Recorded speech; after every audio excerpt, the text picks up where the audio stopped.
Assalamualaikum warahmatullahi wabarakatuh. Permisi Kak, izin memperkenalkan diri. Nama saya Nur Fadila Amalia Ansar dengan NIM N1012520.059. Pada video kali ini saya akan menjelaskan tentang bagian-bagian pada tulang, baik itu axial skeleton ataupun appendicular skeleton. Saya akan masuk ke pembahasan. Jadi tulang dari seluruh tubuh manusia itu ada 206 dan dibagi menjadi dua. Yang pertama ada aksial dan juga apendikular. Aksial merupakan rangka tubuh yang melindungi organ-organ penting dan terdiri dari 80 tulang. Sedangkan apendikular merupakan tulang yang menyusun alat gerak dan terdiri dari 126 tulang. Jadi saya akan membahas aksial terlebih dahulu.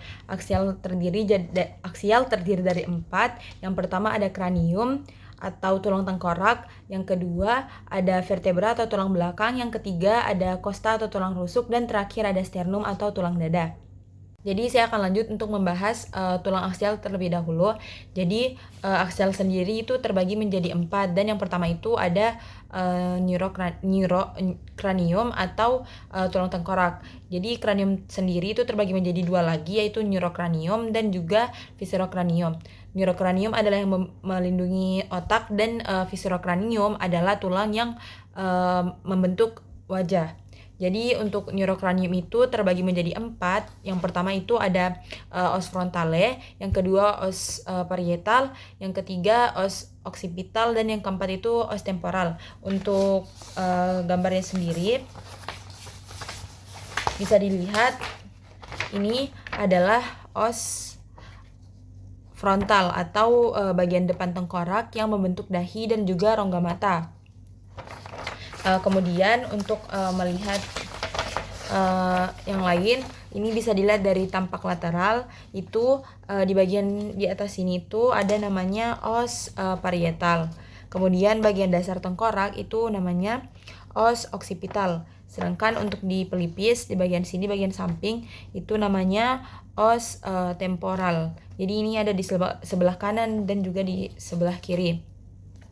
Baik, selanjutnya saya akan menjelaskan basis krani atau tulang yang membentuk wajah. Jadi dari gambar ini yang bisa kita identifikasi, yang pertama ada os zygomaticum atau yang memberikan kontur pada pipi. Yang kedua ada os maxilla di antara orbita dan juga rongga mulut. Yang ini. Kemudian ada os nasale atau tulang hidung di bagian sini. Ada yang namanya os vomer. Kemudian untuk di tengah ini namanya os ethmoidal. Kemudian di kanan dan kirinya itu ada concha nasalis media.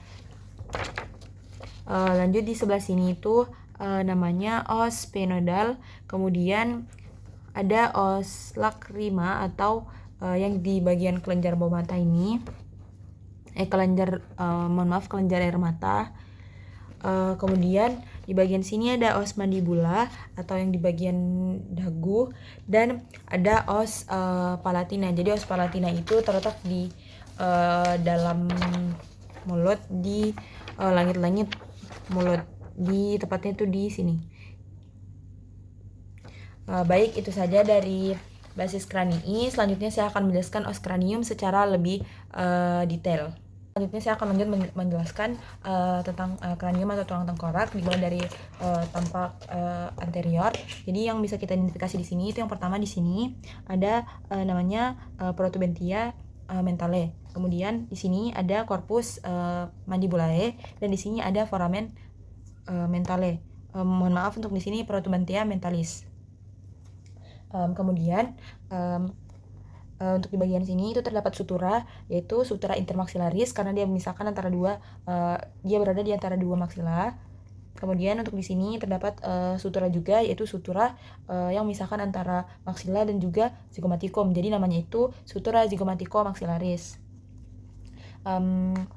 Selanjutnya untuk di tampak lateral bisa kita identifikasi di sini tuh yang pertama ada porus acousticus externus. Kemudian untuk di bagian sini ada namanya condylus occipitalis. Kemudian ini ada processus styloideus. Kemudian Untuk ini ada arcus zygomaticus yang menghubungkan antara telinga dan juga rahang bawah. Kemudian di sini ada Procetus mastoideus. Selanjutnya untuk di bagian sini, di bagian atas atau tampak superior yang bisa kita identifikasi itu ada sutura-sutura yang memisahkan antara empat bagian, antara 3 bagian dari neurocranium sendiri. Jadi di sini yang pertama itu dari ini sutura yang memisahkan antara parietal dan juga frontale itu namanya sutura coronalis. Kemudian sutura coronalis ini nanti akan bertemu dengan sutura sagittalis yang memisahkan parietal untuk dextra dan sinistra. Itu nama pertemuannya adalah brekma. Kemudian ini tadi namanya sutura sagittalis. Nah di sini tuh terdapat puncak tertinggi tubuh yaitu vertex. Kemudian lanjut ke sutura yang memisahkan antara occipital dan juga parietal, itu namanya sutura lambdoidea. Dan pertemuan antara sutura sagittalis dan sutura lambdoidea itu pertemuannya adalah lambda. Kemudian saya akan lanjutkan dari ini atau dari pandangan posterior. Jadi yang bisa diidentifikasi di sini itu yang pertama ada protubentia occipitalis externa. Kemudian di sini ada 2 garis. Yang pertama itu ada linea nuschalis superior dan linea nuschalis inferior. Kemudian di sini ada Procesus mastoideus dan di bagian sini itu ada foramen mastoideum.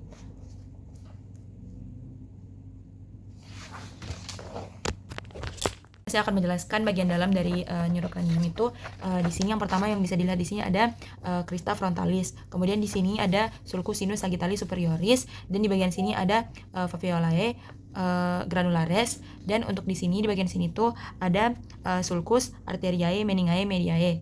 Kemudian untuk di sini di bagian sini yang ini ada sulci arteriosi et venosi, dan di bagian ini itu ada ini tuh lapisan. Jadi lapisannya itu terbagi menjadi 2. Jadi ada lamina eksterna dan lamina interna. Dan di antara lamina eksterna dan interna itu terdapat diploea yang dimana banyak pembuluh darah.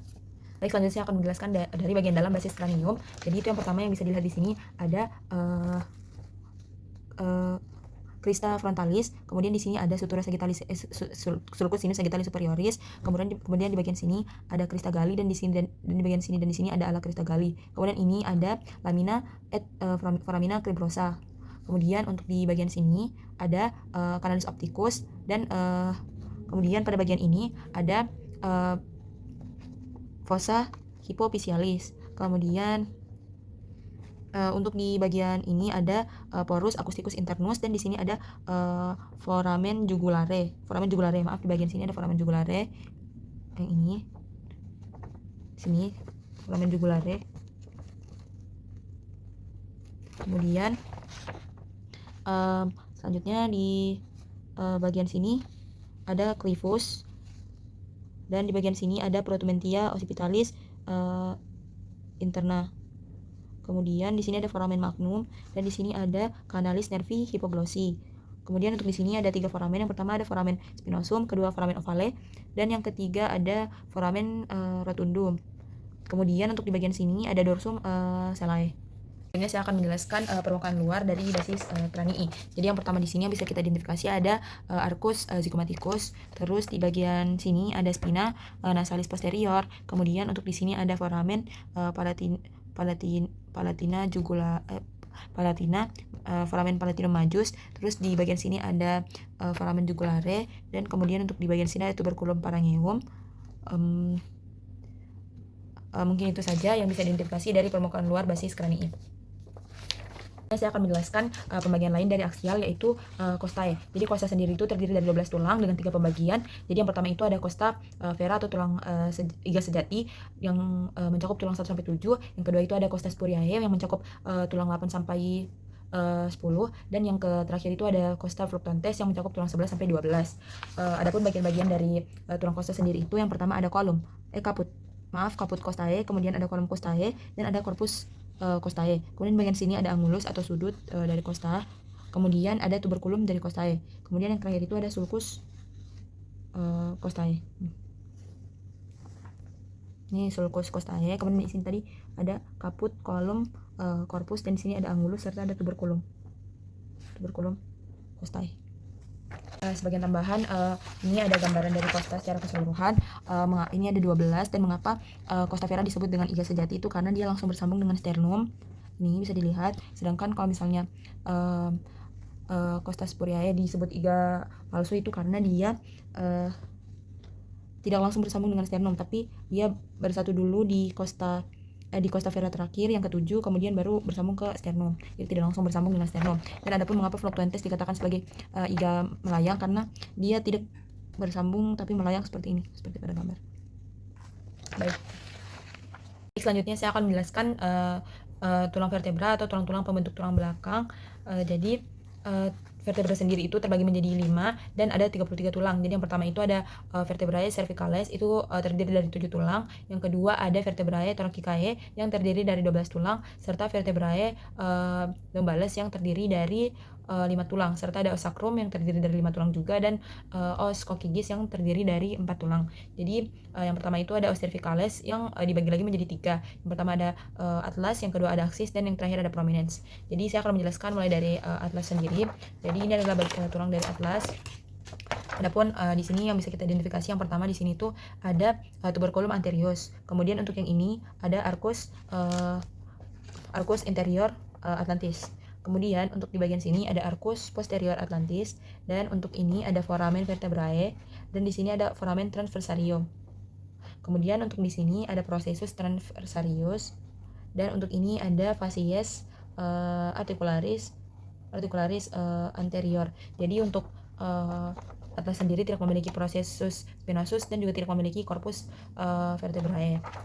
Kelas selanjutnya saya akan menjelaskan tentang bagian kedua dari vertebrae cervicalis, yaitu aksis. Jadi ini adalah gambar dari aksis yang bisa kita identifikasi. Itu yang pertama ada apex dentis, kemudian di sini ada dens axis, dan untuk di bagian sini ada facies articularis anterior, dan untuk ini ada facies articularis superior bagian sini, dan di bagian sini ada corpus vertebrae. Kemudian di sini ada processus transversus, dan ini adalah facies articularis inferior.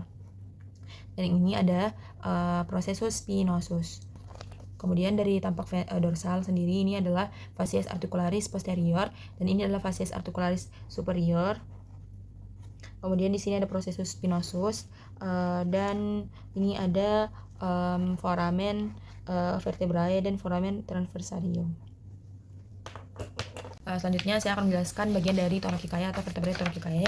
Jadi yang pertama di sini itu ada corpus vertebrae, kemudian di sini ada articulatio capitis vertebrae, di sini ada caput vertebrae, dan di sini ada column vertebrae. Kemudian di sini ada costa, dan di bagian sini itu ada lamina arcus vertebrae. Kemudian untuk di bagian sini ada processus spinosus, dan untuk di bagian sini ada pediculus arcus vertebrae. Kemudian selanjutnya saya akan menjelaskan tentang vertebrae lumbalis. Jadi ini adalah strukturnya.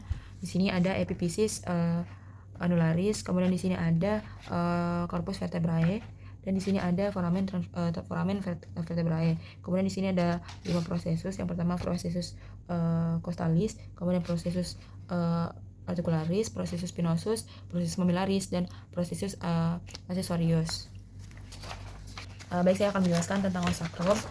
Jadi ini adalah tampakan dorsal dari os sacrum sendiri. Jadi yang pertama itu adalah facies articularis superior, kemudian ini ada canalis sacralis, lalu di sini ada crista yang terbagi menjadi 3, ada crista sacralis mediana, crista sacralis medialis, dan yang terakhir adalah crista sacralis lateralis.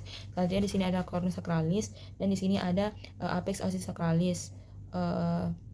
Kemudian di sini ada hiatus sacralis.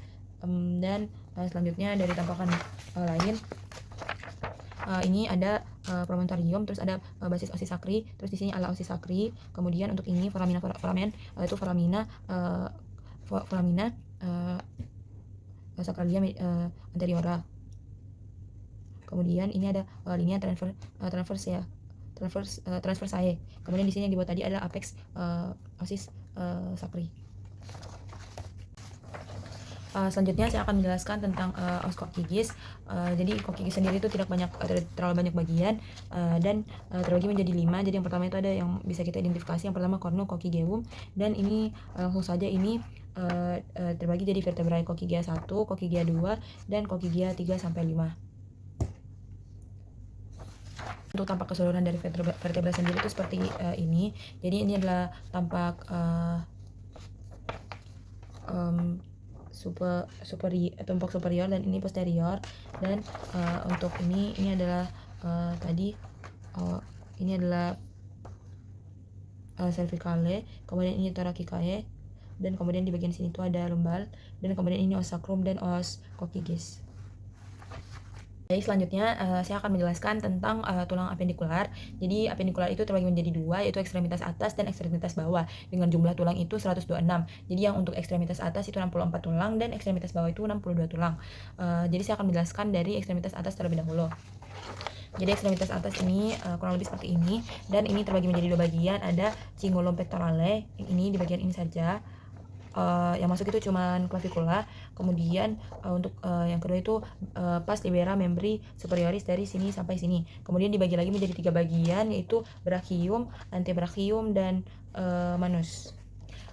Dari gambar ini yang bisa diidentifikasi itu ada tulang-tulangnya. Yang pertama ini ada clavicula, kemudian ini ada scapula, lalu ini ada humerus, kemudian di sini ada ulna, dan ini ada radius, dan ini ada manus.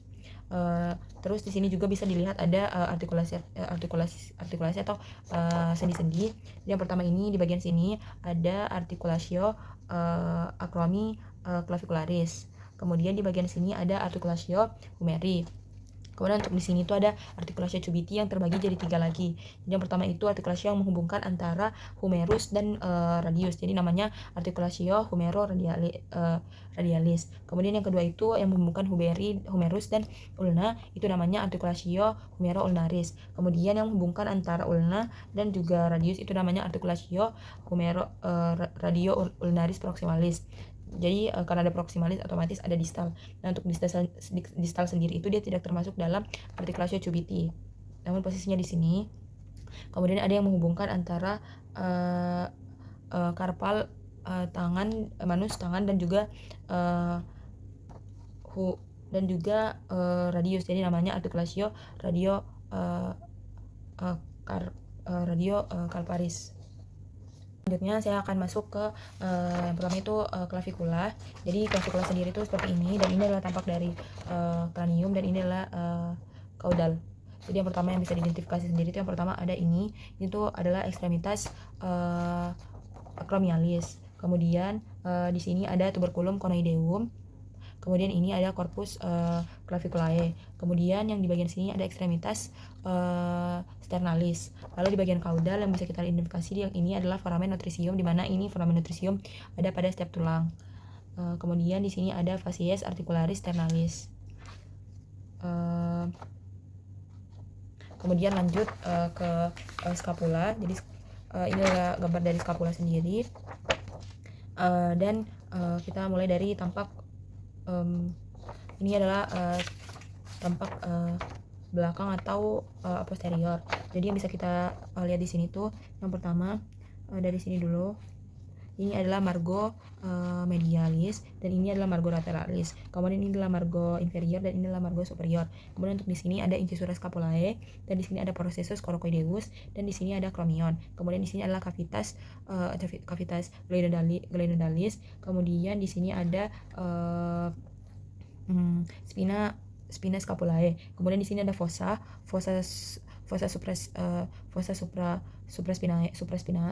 supraspinata dan fossa infraspinata. Kemudian dari tampak lateral bisa dilihat ini ada cavitas glenodalis. Cavitas glenodalis sendiri itu ada tuberculum di atas dan bawahnya itu tuberculum supraglenoidale dan tuberculum infraglenoidale. Kemudian di sini ada processus coracoideus, dan di sini adalah margo lateralis. Kemudian untuk tampak depan sendiri ini adalah fossa subscapularis.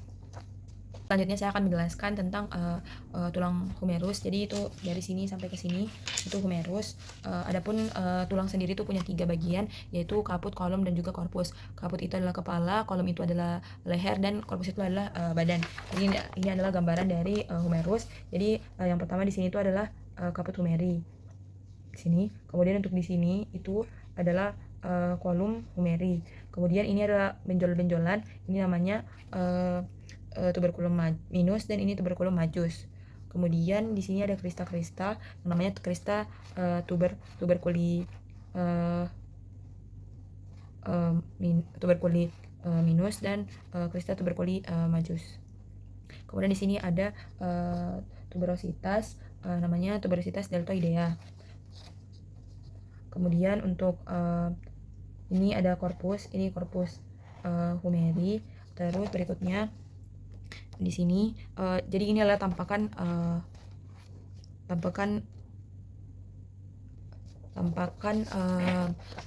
anterior. Jadi ini di bagian bawahnya sini itu ada kondilus, namun kalau lihat kondilus humeri terbagi menjadi 2 lagi.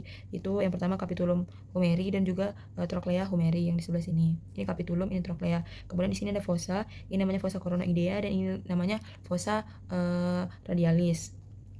Kemudian di sini ada epicondylus, ini epicondylus medialis dan epicondylus lateralis. Berikutnya kita lanjut ke tampakan posterior. Jadi di sini tadi yang tidak kelihatan tadi dari depan itu yang pertama ada fossa olecrani, di mana fossa olecrani ini merupakan tempat melekatnya ulna. Kemudian ini tadi ada trochlea humeri.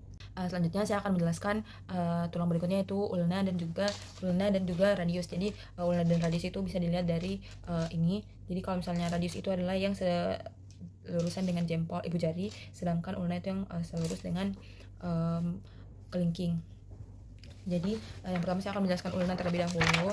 Jadi ini adalah gambar dari ulna sendiri yang bisa kita identifikasi di sini. Itu yang pertama ada incisura trochlearis. Ini adalah incisura trochlearis. Kemudian bagian sini itu ada incisura ulnaris, di mana ini adalah tempat melekatnya ulna. Kemudian di sini ada tuberositas ini adalah incisura radialis. Di sini adalah tuberositas ulnae. Kemudian di sini adalah corpus ulnae. Kemudian di sini ada foramina trisium, dan untuk di sini itu ada kaputnya kaput ulnae, dan juga processus styloideus ulnae. Kemudian untuk di bagian belakang atau tampakan dorsal itu ada olecranon. Kemudian ini tadi adalah processus coronoideus, dan lanjut di sebelah sini itu terlihat adanya processus incisura radialis. Kemudian di sini ada tadi terlihat kaput ulnae, dan juga proses styloideus ulnae. Kemudian selanjutnya kita lanjut ke radius. Jadi radius itu ini ada kaput radii, kemudian kolom radii, dan tuberositas radii. Kemudian ini ada korpus radii. Selanjutnya di bawah sini ada processus styloideus radii. Kemudian untuk bagian di bagian sini itu ada kelihatan incisura. Di sini ada incisura ulnaris, dan ini tadi seperti yang terlihat itu tadi ada proses styloideus ulnaris. Saya akan menjelaskan bagian terakhir dari ekstremitas atas, yaitu manus. Jadi manus sendiri terdiri dari 3 tulang lagi, terbagi menjadi 3, yaitu karpal, metakarpal, dan palang satu jari-jari. Jadi gambarnya itu seperti ini. Jadi dari metakarpal dari karpal sendiri itu terdiri dari 8 tulang yang biasa disingkat jadi SLTP TCH. Jadi yang pertama itu ada os capoideum, kemudian setelahnya ada os lunatum, dan ada os triquetrum dan os pisiform. Kemudian ada os trapezium, os trapezoideum, os yang paling besar itu os capitatum, dan yang terakhir adalah os hamatum. Kemudian ini adalah metakarpal, dan ini adalah phalanx. Jadi phalanx sendiri tuh di sini ada phalanx proximal dan juga phalanx distalis. Kemudian di ujung sini terdapat tuberositas phalanx distalis. Selanjutnya saya akan menjelaskan tentang ekstremitas atas. Jadi untuk ekstremitas atas sendiri, ekstremitas bawah. Jadi ekstremitas bawah itu terdiri dari 62 tulang, dan ini adalah gambar dari ekstremitas bawah. Jadi di sini itu terbagi menjadi dua, yang di bagian sini dan di bagian sini. Untuk di bagian sini itu namanya cingulum pelvisum. Kemudian untuk bagian sini itu namanya pars libera membri inferior. Kemudian di sini bisa terbagi lagi menjadi 4, yaitu coxae, femur, kemudian di sini ada crus, dan di sini ada pes. Kemudian di sini ada articulatio, di sini ada articulatio sacroiliaca. Kemudian di sini ada articulatio coxae, di sini ada articulatio yang menghubungkan antara femur dan juga tibia, jadi namanya femurotibialis. Kemudian yang menghubungkan antara femur dan patella itu namanya femuropatellaris. Kemudian untuk di bagian untuk yang menghubungkan antara fibula dan tibia itu namanya articulatio tibio fibularis di bagian sini. Selanjutnya kita masuk ke os coxae.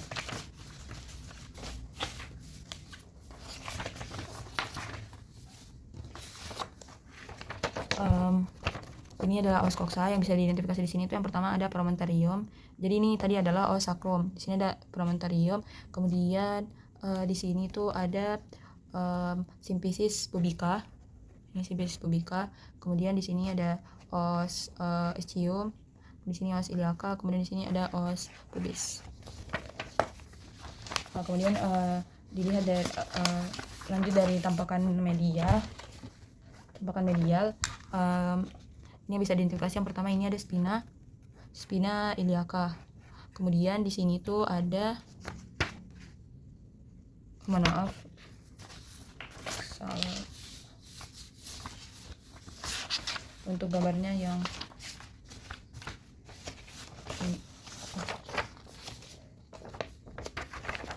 ini tuh ada spina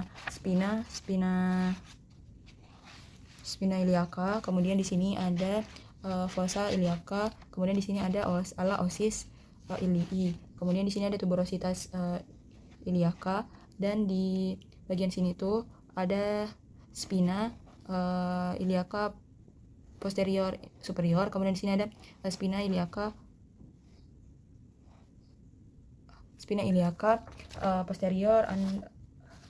posterior superior. Kemudian di sebelah sini itu ada incisura ischiadica mayor, dan di sini ada incisura ischiadica minor. Kemudian di sini ada spina ischiadica. Kemudian di bagian sini ada foramen obturatum. Kemudian di sini ada fascia symphysialis, dan di sini tuh ada spina iliaca post anterior superior, dan di sini itu ada spina iliaca anterior superior. Kemudian lanjut untuk tampak dorsolateral. Jadi di sini tuh ada namanya acetabulum. Kemudian untuk pinggirnya itu namanya limbus acetabuli, dan di sini ada facies lunata. Di sini ada fossa acetabuli.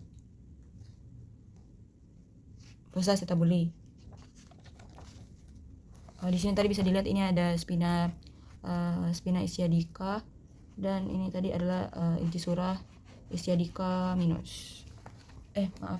Minus. Ischiadica minor. Baik, selanjutnya saya akan menjelaskan di bagian os femur atau tulang yang paling besar di tubuh manusia. Jadi ini adalah jadi ini tampak ventral, dan ini tampak dorsal. Jadi kalau misalnya dari tampak ventral sendiri yang bisa diidentifikasi itu yang pertama ada kaput. Jadi ini adalah caput femoris. Kemudian di sini itu ada column femoris. Kemudian ini terdapat dua trochantea. Yang pertama itu ada trochantea mayor dan trochantea minor. Kemudian di antaranya itu terdapat linea, yaitu linea intertrochanterica. Kemudian di sini adalah korpus dari corpus femoris. Kemudian untuk di bagian bawah sini ada condylus atau tonjolan di ujung tulang, itu ada condylus medial dan condylus lateral. Dan di sini terdapat facies patellaris.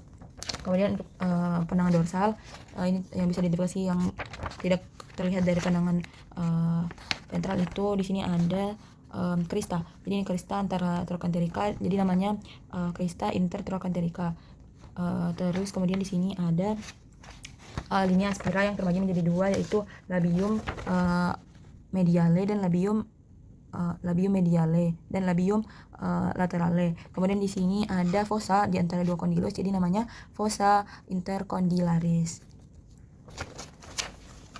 Baik, selanjutnya saya akan menjelaskan tentang tulang os tibia dan juga os fibula. Untuk os tibia sendiri, ini adalah tampak ventral, ini adalah tampak lateral, dan ini adalah tampak dorsal. Dari tampak ventral yang bisa kita lihat di sini itu, yang pertama ada condylus medialis dan condylus lateralis dan condylus medialis. Kemudian di sini ada tuberositas tibiae. Kemudian di sini ada corpus tibia. Kemudian di sini ada incisura fibularis, dan di sini itu ada facies articularis inferior, dan di sini ada facies di bagian sini ada facies articularis malleoli medialis. Kemudian di sini ada malleolus medialis. Kemudian untuk tampak dorsal yang bisa kita identifikasi di sini itu ada sulcus malleolaris, dan di sini malleolaris, dan di sini tadi itu ada malleolus, ini sulcus malleolaris, dan di bagian sini itu ada bagian sini itu tadi ada malleolus medialis. Selanjutnya saya akan lanjut ke fibula. Yang dari atas ini tuh dari tampak ventral medial, ini bisa dilihat di sini ada apex capitis fibulae. Kemudian di sini ada caput fibulae. Kemudian di sini ada kolom fibulae. Kemudian di sini ada corpus fibulae. Dan di bagian sini ada facies articularis malleoli lateralis. Dan di bagian sini itu ada fossa malleoli lateralis. Kemudian untuk di sebelah sini ini ada malleolus lateralis, dan di sini adalah sulcus malleolaris. Selanjutnya saya akan menjelaskan bagian pes atau kaki. Jadi ini adalah gambarnya, dan untuk yang bisa dilihat di sini itu yang pertama ini ada ini namanya calcaneus yang ini. Kemudian ini namanya talus. Kemudian di sini itu ada 5. Yang pertama itu ada os naviculare. Kemudian di sini ada os cuboideum. Kemudian di sini ada os cuneiform. Jadi ini os cuneiform mediale, ini os cuneiform intermedium, dan ini os cuneiforme ini lateralis. Kemudian untuk di sini itu ada basis osis phalanges. Kemudian di sini ada corpus osis phalanges, dan ini ada ini namanya namanya basis osis metatarsi. Kemudian di sini ada corpus osis metatarsi, dan di sini ada caput osis metatarsi. Kemudian di bagian sini tuh ada caput phalanges, ada kolom phalanges, dan basis phalanges. Dan kemudian di sini itu ada phalanges distalis, phalanges media, dan phalanges proximalis. Selanjutnya saya akan menjelaskan range of motion. Jadi yang pertama itu ada adduksi dan abduksi. Jadi adduksi itu artinya mendekat, dan abduksi itu artinya menjauh, atau ini abduksi dan ini adduksi. Kemudian ada fleksi dan ekstensi. Jadi fleksi itu seperti ini, dan ekstensi itu seperti ini. Terus ada ini namanya dorsofleksi, dan ini namanya palmar fleksi. Selanjutnya itu ada elevasi dan depresi. Elevasi itu seperti ini, dan depresi itu seperti ini. Kemudian ada pronasi dan supinasi. Pronasi itu seperti ini, dan supinasi itu seperti ini. Kemudian pada bagian kaki itu ada inversi dan eversi, dan ada dorsofleksi dan plantar fleksi. Sekian video penjelasan dari saya, kurang dan lebihnya mohon dimaafkan. Wassalamualaikum warahmatullahi wabarakatuh.